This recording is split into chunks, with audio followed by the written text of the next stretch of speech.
From the beginning of time, the Super Bowl has been a staple in American pop culture, captivating the attention of many around the nation. Each year, millions of Americans come together to watch the Super Bowl, to root for their favorite NFL team, to see who is the best in the league, and who will win the coveted Lombardi Trophy.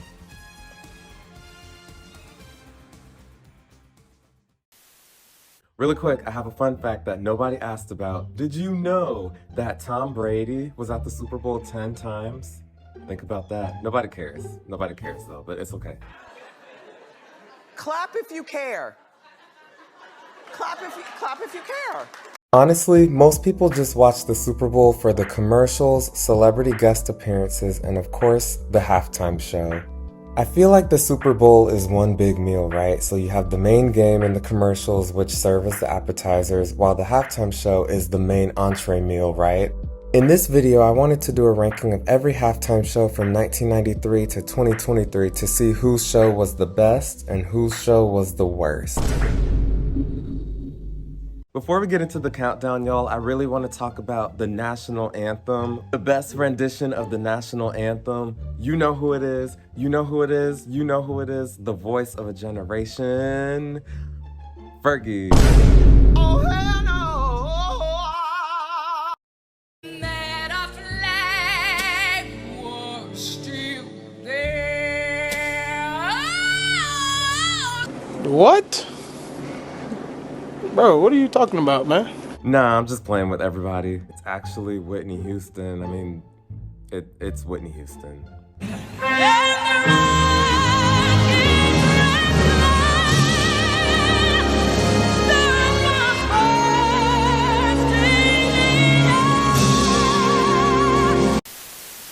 And anyways, on with the video. The Super Bowl halftime show is seen by many as the biggest stage in the world where many different musical guests display a medley of their greatest hits. In the early days, halftime performers would consist of mostly college marching bands, drill teams, and choirs. By the late 80s and early 90s, the show began showcasing more novelty acts such as the Elvis Presley impersonator in 1989 and the Peanuts characters in 1990. New Kids on the Block later performed at the 1991 show and Winter Magic at the 1992 show. Winter Magic was a tribute to the 1992 Winter Olympics held later that year, featuring dancers, ice skaters, and some Frosty the Snowman rap, which was pretty cringe, but I guess anything goes because it's the 90s. Also, Gloria Estefan was there, so that's pretty cool, I guess. It's pretty clear that a lot of these halftime shows were actually pretty bad and cringe, so bad that the ratings and the viewerships had dropped drastically over the years. I mean, can you blame people for not wanting to watch these shows? I mean, they were all so boring and cringe and just lame. By this time, the NFL were in desperate need of having a performer who can captivate the younger audiences to watch the halftime shows without flipping the channel to MTV. That performer would later be the Michael Jackson the following year in 1993. MJ's performance would serve as the catalyst for high-profile entertainers to perform each year for the Super Bowl halftime shows. He single-handedly made the halftime shows what they are today, you know, but more on him later. Coming in last place for me, it was that Maroon 5 performance, y'all. I'm sorry, that performance was just really bad. It was boring, bland, bad singing, just really hard to get through and just overall mediocre, average at best. There was no spectacle. Adam Levine is just not a good singer, you guys. He brought out Travis Scott, Big Boy, and Sleepy Brown, which I guess could kind of work. Not to mention the SpongeBob tribute in the beginning, that was pretty cool. It was in dedication to the creator of the show who had recently passed away, Steven Hellenberg. But it still kind of felt just a little bit flat because, honestly, SpongeBob could have performed the whole halftime show. There, I said it. And also, if we're keeping it real, Big Boy was the best part of the whole show. Everything else just kind of fell flat. And then towards the end of the show, Adam Levine takes off his shirt because, you know, muscles. He was losing the crowd at this point. And this is the same man who was a judge on The Voice at one point, judging other people's voices, but can't really sing himself. I don't know how to explain it, but it just kind of felt like he didn't really want to be there, and he was just kind of forced to do this like a child. Okay, moving on. So now we have the Black Eyed Peas, who I think their performance was, it's pretty clear why they're down here. I mean, look at this. I understand it's pretty clear that the Black Eyed Peas, you know, they tried to put in some effort to make this show great. I don't know, it was everything from just the awkward dancing to the terrible audio. I mean, listen to this. I saw another YouTuber say that they look like Chuck E. Cheese characters, and I 100% agree with that. I mean, look at them.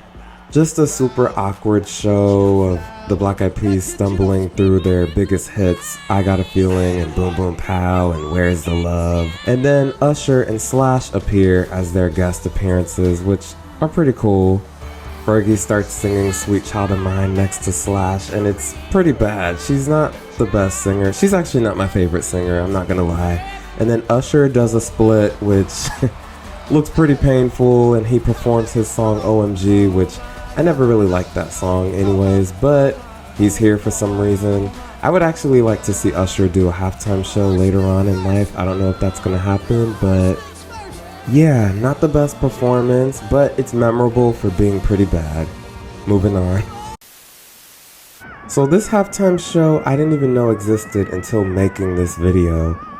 It's honestly probably one of the most super jarring, unusual, and just overall bizarre halftime show performances that we've ever seen. Yeah, so around this time, Disneyland was opening a new Indiana Jones ride at their park, and they were promoting the ride at the Super Bowl. Which is pretty smart, I guess, because, you know, millions of people watch the show. But this performance, like I said earlier, it was just so weird and just, it didn't feel like a Super Bowl performance, you know? It feels like something that belongs in the Disney parks or maybe the cruises or, I don't know, some stage theater show somewhere. Patti LaBelle, Tony Bennett, and Teddy Pendergrass also make an appearance for some reason, and they all just feel so random and just, I don't know, I don't like this performance, but I do like the stage design. So the Shania Twain Super Bowl halftime show, you know, this one just felt like it was missing something. I like her costume, she looked good, it's just, I don't know, this performance was just missing something. I also feel like Shania Twain, as much as I like her music, you know, she is like the second queen of country behind Dolly Parton. I just feel like she's lip syncing the whole time, which I guess is normal because, you know, people lip sync at the Super Bowl, you know, Janet and Michael, but they're doing, you know, full out choreography. She was literally just prancing around stage and not really doing much, but just looking cute in the process, which I guess is good. Yeah, it's just a pretty middle of the road, kind of boring performance. But then later on towards the end, No Doubt and Sting come and they really bring the heat and the excitement to the show. Not the best Super Bowl show. Moving on. This performance, I see what they were going for. It's just not a good, memorable performance. The Blues Brothers actually started as an SNL sketch way back in the 70s, and it was somebody's clever idea to bring them to the Super Bowl halftime show this year for some reason. Oh, I know the reason. It was because they were promoting some movie. The movie flopped, by the way. Yeah, this performance is just not good. It's just super awkward and cringe. However, ZZ Top and James Brown, though, they killed this performance. They really made the performance great and just fun, and, you know, all the classic songs were there. It's just, everything else about this performance was just bad and forgettable and super cringe. For this part of my ranking video, I wanted to briefly just cramp all of these rock bands together. What can I say about these rock bands? You know, I'm not the biggest fan of rock music, but I see the appeal to some people. So after the crazy Janet Jackson, Justin Timberlake performance in 2004, for the following years from 2005 through 2010 was filled with nothing but just, you know, safe, washed up rock bands from back in the day who were way past their prime performing at the Super Bowl. They all kind of just blend in together to me. You know, you had Paul McCartney, the Rolling Stones, Tom Petty and the Heartbreakers, and you also had The Who. I don't know, these performances were fine. They were just, you know, middle of the road, kind of just There are much better performances, is what I'm trying to say, you know, much more memorable Super Bowl halftime show performances. These were just not the best Super Bowl halftime show performances, just kind of there. They exist, you know, like nothing really too crazy or memorable, just eh. I thought it was fun. I liked the beat. But on a good note, I will say though that the Rolling Stones, their stage design with the lips, that was pretty cool. And like the Who, their performance was, you know, they tried, like the lights were cool. It's just, you know, these rock bands, they just, on to the next. Here we have yet another Disney performance at the Super Bowl show. So this time around, Disney World was promoting one of their newest parades here at Epcot called the Tapestry of Nations. And, I don't know how to say this nicely. I mean, the idea was cool, I guess. I actually like this one a little bit more than the other Disney show. I mean, I don't know how to say this. Like, the idea was cool, I guess. The concept was cool. You know, it's Y2K. That's what was going on, basically. You know, Ricky Martin is here, Christina Aguilera, and Toni Braxton, which is pretty cool. You know, they're all really talented and well-known. It's just, I don't know, it's just yet another, you know, kind of boring Disney halftime show that just feels like it would work more at the parks, more so than a Super Bowl halftime show. Phil Collins is also here, and he sings a medley of some of the songs from Tarzan, which was like, you know, the newest, hottest Disney movie at the time. I feel like they missed a perfect opportunity with this performance because they could have really did some, you know, songs from the Disney Renaissance, like maybe some songs from Beauty and the Beast, you know, maybe some songs from Lion King or Aladdin or whatever, you know. But instead we got this.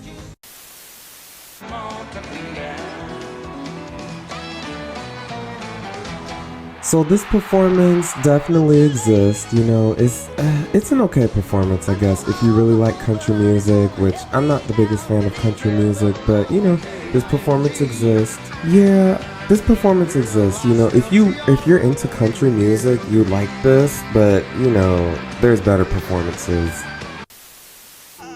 So here's another Super Bowl halftime show that I didn't even know existed until, you know, doing my research for this. Motown's 40th anniversary. How cool, you know, that they did that at the Super Bowl. It did kind of feel kind of out of place, but was still a pretty cool performance. Some of the biggest artists from Motown were there. You know, you had Smokey Robinson, The Temptations, Boyz II Men, Queen Latifah, Martha Reeves, and so many more icons. My favorite part would definitely have to be the Boyz II Men part because, you know, they could sing so good. And Queen Latifah's part obviously was really good too. Yeah, there's one part of the performance that just wasn't really good. Listen to this.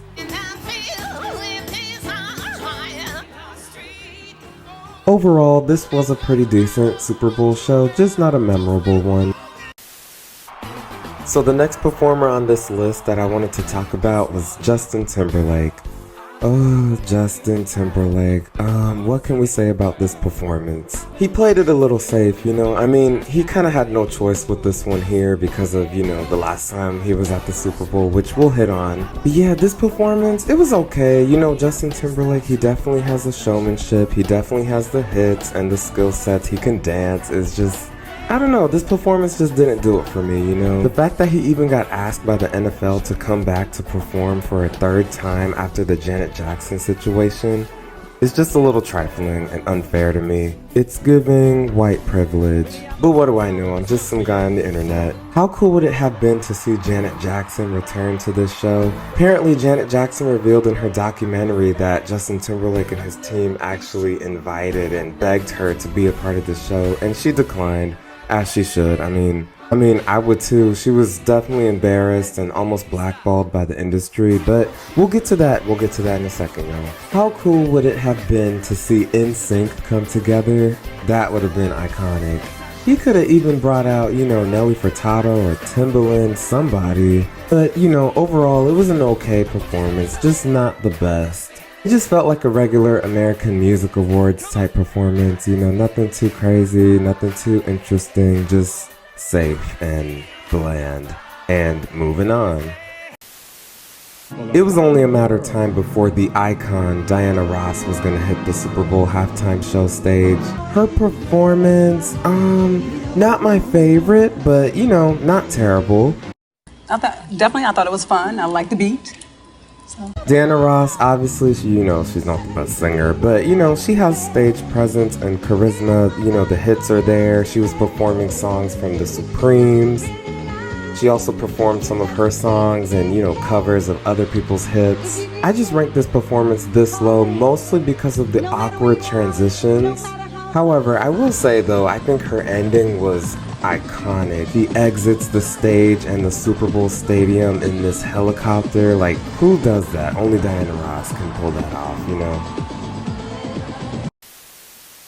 So this was Rihanna's comeback to the music scene, and this performance was, como se dice, underwhelming. Very underwhelming. Not bad, just underwhelming and eh. I will say though, the floating set pieces was pretty cool. I mean, that was probably the best part of the entire show. But when we got to the ground, the stage setup was just like a runway, and it was just kind of like, I was just waiting for something to happen, something big to happen, and nothing really happened. She kind of just shuffled through all of her hits for this show. It felt like we just hit shuffle on a Rihanna playlist on Spotify or Apple Music. I understand that she's pregnant and this was her big pregnancy reveal to the world. And I get that, her being pregnant, she was limited with her movement, but sis, come on, like she just wasn't really moving or giving all. To me, this performance just gave the energy of, okay guys, y'all can stop harassing me. Here's my music. All right, I'm about to perform. Here I am. I'm done. But you know who was giving their all in this performance? Those abominable Yeti snowman looking dancers. They were giving their all in this performance like rent was due. So this Super Bowl show was definitely interesting. We had Aerosmith and NSYNC. I think the NFL picked both of them for specific reasons. Those reasons being Aerosmith appealing to the older crowd and NSYNC appealing to the younger crowd. There's this random segment in their performance where, Justin Timberlake and Steven Tyler are having this dance battle. It's kind of awkward, it's kind of funny, it's kind of cringe, but then again, everything Justin Timberlake does is kind of cringe, so. And then towards the end of the performance, they bring out Nelly, Britney Spears, and Mary J. Blige. This has to be the most early 2000s performance I've ever seen in my life, but overall, a pretty decent show. Moving on. So the 2004 halftime show definitely has to be the most controversial and memorable Super Bowl halftime show performance ever. Yeah, this performance was definitely insane and pretty crazy. Jessica Simpson was there, Diddy, Kid Rock, Nelly, and obviously Janet Jackson and Justin Timberlake. This performance was definitely very chaotic. It just felt like a bunch of ideas thrown together that didn't really work, like it was just too much going on. But I guess in a way it kind of fit the aesthetic of what was going on in the 2000s, just crazy, random, you never know what's gonna happen at these kind of shows. Yeah, this show, it was just weird, Janet Jackson came out looking like a vampire, while Justin Timberlake came out looking like some hobo on the street. Nobody was matching, it was just weird. And then obviously the crazy nipple slip situation, or nipplegate as people like to call it here on the internet. As we all know, during the segment of the Rock Your Body part, Justin Timberlake snatches a piece of Janet Jackson's top garment, where her things were out showing, and this was on national television. Nobody saw this coming, but I mean, let's keep it real. They definitely rehearsed this, because they choreographed it, so it was gonna happen. It just happened in the most peculiar way, I guess. I don't know. And this was the situation that pretty much almost ruined Janet Jackson's career, which is crazy because that was supposed to be her comeback year. Janet was pretty much blackballed by the industry. Radio stations pulled her music. They stopped playing her music videos. She couldn't come to the award shows. It was just a mess, all for a situation that wasn't her fault. Meanwhile, Justin Timberlake's career flourished later throughout the 2000s, while Janet was just left in the dust. It was a mess. The founders of YouTube actually created this website because they couldn't find the Janet Jackson video anywhere. So that's a somewhat good thing, it's just a tarnish to her legacy. But, here we are, moving on. Not a big YouTube fan, but what they did here at this year's Super Bowl show was pretty cool. So as we know, around this time, 9/11 had just recently happened. It was just a crazy tragedy here in American history and just world history. The group performed at the 2002 Super Bowl show just to, lift everybody's spirits. They had it dedicated to people who were affected by 9/11. It was just a really nice show, not the best Super Bowl show, not the most memorable, but it was a pretty nice one. So this Super Bowl halftime show actually surprised me. I didn't even know it existed until doing my research for this video. And this performance actually pretty surprised me. Stevie Wonder and Gloria Estefan, they have just such a great chemistry when they come on stage together. I really like this collaboration. I mean, they had it all. Like, they brought the excitement, the energy was there. It was just a cool show. They brought out a tap dancer. Stevie Wonder was singing. This was just a fun show. Definitely a very underrated and forgotten one from the 90s, but still a good show. I really like this performance. Definitely an underrated and kind of forgotten performance from a couple years ago, but still a fun time. I mean, Bruno Mars, he's just so talented. He can sing, he can dance, he really knows how to put on a show and just entertain you. And at this time in his career, he only had 2 albums, so he was still a pretty new artist, but that just says a lot that the NFL trusts you with their halftime show as a new artist. And then the Red Hot Chili Peppers come, and they kind of bring the show down a little bit for me, but I mean, they still brought the energy and it was still cool. Overall, a pretty cool show. I really enjoyed it. So the weekend show was actually the first Super Bowl halftime show that was greatly affected by the COVID restrictions at the time. So with that, he barely had an audience because of the COVID restrictions, and they formatted and filmed his performance in a way that just looked more, YouTube and online rather than in-person experience, which I understand. So with that, he was actually performing in the stands instead of down below on the field, which is pretty cool and unique and different. Yeah, I really like this performance. I like the overall look of it. I love that room with all of the mirrors, and just when he was down on the field with all those dancers with the bandages on their face. It was pretty cool, a pretty cool show. It was a pretty cool and fun show. I was pretty entertained.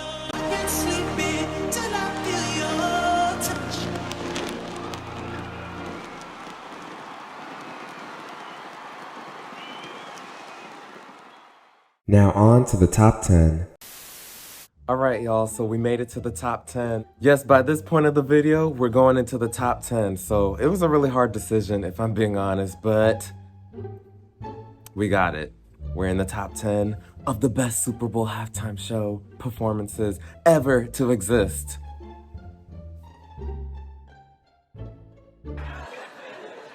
Clap if you care. Clap if you care. So this was a performance that I actually forgot existed until doing my research for this video. Out of all of the classic rockers that performed before him, his performance is definitely the best one. He definitely brought the energy, he had the stage presence, the hits were there.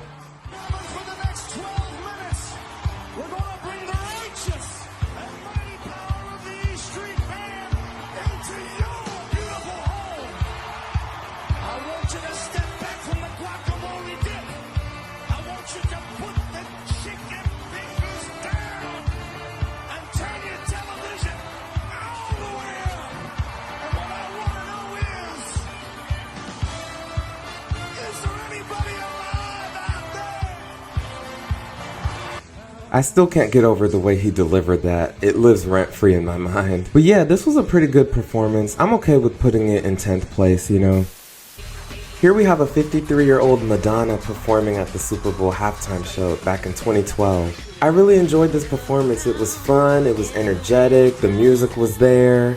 And like I said earlier, she was 53, which is really impressive. I'm actually really surprised that she didn't perform back when she was in her prime, in the 90s or even the early 2000s, but I'm okay with this. She brought out a bunch of musical guests: CeeLo Green, LMFAO, Nicki Minaj, MIA, and a tightrope jumping man guy. She did lose some energy towards the end of the performance, however, still a fun, memorable halftime show that I still enjoy to this day, years later. After all of these years of waiting, we finally got a hip-hop headliner to headline the halftime show at the Super Bowl.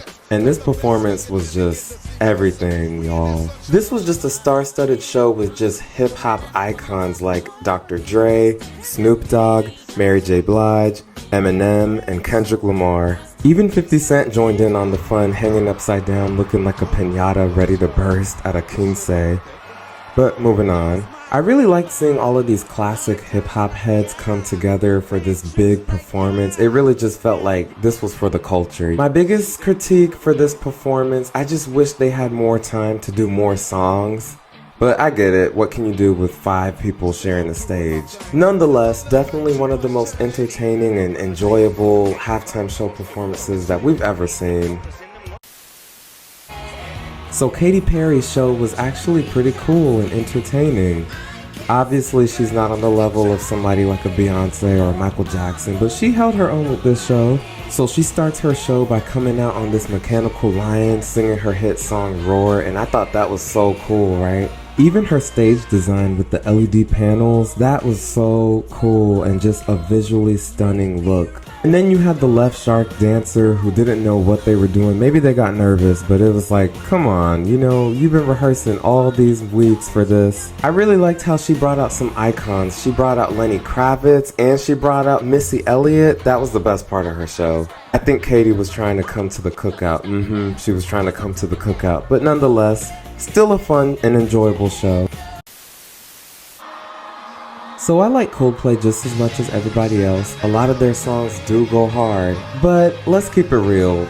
Most people only tuned in because of Beyonce and Bruno Mars, who were clearly the main stars here. Bruno performed Uptown Funk, which took the world by storm the previous year in 2015. That was a mega hit if anybody remembers.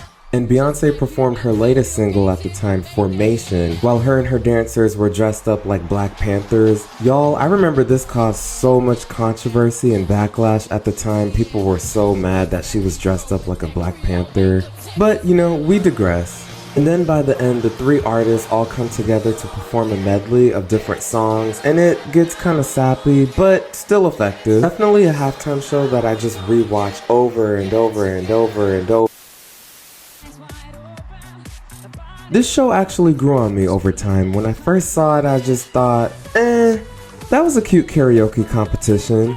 I'm kidding, y'all. Maybe because I'm not the biggest fan of J-Lo, but this performance was just fun from start to finish. I felt like this performance was just a big celebration of just Latin music. It was held in Miami. It was so cool. J-Lo and Shakira brought the energy with this performance, with the choreography and just the lighting and everything. It just looked so cool and fun. I wanted to jump through my TV screen and be a part of just the fiesta. Like, it just looked so fun and vibrant. The energy was there. I was actually surprised though that Pitbull, Ja Rule, and Wyclef weren't there. But nonetheless, still a really fun and energetic performance. It was only a matter of time before Lady Gaga was gonna take the Super Bowl stage. Her show was just so entertaining and just a spectacle. Everything from the live singing to the intense choreography, she really brought it on this Super Bowl stage. I also really liked singing along to her hits. It just made me feel like I was in middle school and high school again, you know, that era when she was really big. Lady Gaga definitely has this level of star quality and showmanship, similar to the likes of Michael Jackson, Madonna, and Beyonce. Speaking of Beyonce, You're saying Beyonce? yes, that Beyonce. Beyonce had one of the best Super Bowl halftime shows of all time. Yes, I crack myself up sometimes. This Super Bowl halftime show was insane, y'all. The choreography, the live singing, just the way that she dances and moves. She was born to be an entertainer, and it's pretty clear here. You can tell that she definitely prepared for this and waited her whole entire life to perform at the Super Bowl halftime show. And then she later brought out Kelly and Michelle for a mini Destiny's Child reunion. Like, what? I mean, it doesn't get any better than this. Prince is just such a natural performer. He has the charisma, he has the stage presence, he has the hits, he's super talented. He plays like a million different instruments. I mean, there's nothing this man can't do. Honestly, I think this might be his best performance that he's ever done in his entire life. And the fact that it started raining during the Purple Rain portion of his performance, that's iconic. That's great TV. This performance is just so great. And here we have our final pick, Michael Joseph Jackson, the king of pop. I mean, did you think he was going to be anywhere else on this ranking? Like I said in the beginning of the video, the NFL, they were desperately looking for somebody to just save the halftime shows and bring the viewership up. That was none other saved by Michael Jackson. He definitely paved the way for what the future of Super Bowl halftime shows could and should look like. And he did this all for free. And he left behind one of the most memorable and important Super Bowl halftime show performances to ever exist. He hopped on stage and literally stayed in the same position for like 2 minutes, and the crowd was losing their mind. Y'all, this was just such a good performance. Like the showmanship, the dancing, the choreography, the hits. Michael Jackson is just... he won the Super Bowl, you know, they can literally replay his show every year and people will still lose their mind like it was yesterday. I had a lot of fun making this video and just looking back at all of the Super Bowl halftime shows over the years from 1993 through 2023. There were some performances that still hold up really well and really surprised me. And then there are some performances that obviously aged like milk, but that's okay. Which performances did you like? Which performances surprised you? You know, whose were your favorite? Who did you not like? Who do you think had the best? Who do you think had the worst? Who would you like to see perform at the Super Bowl next year? Maybe Usher, maybe Pink, maybe Chris Brown. Yeah, they're not gonna ask Chris Brown. Thanks so much for watching this video, everybody. I really appreciate it. If you really enjoyed this video, don't forget to leave a like, comment, and subscribe for more fun pop culture moments like this. See ya!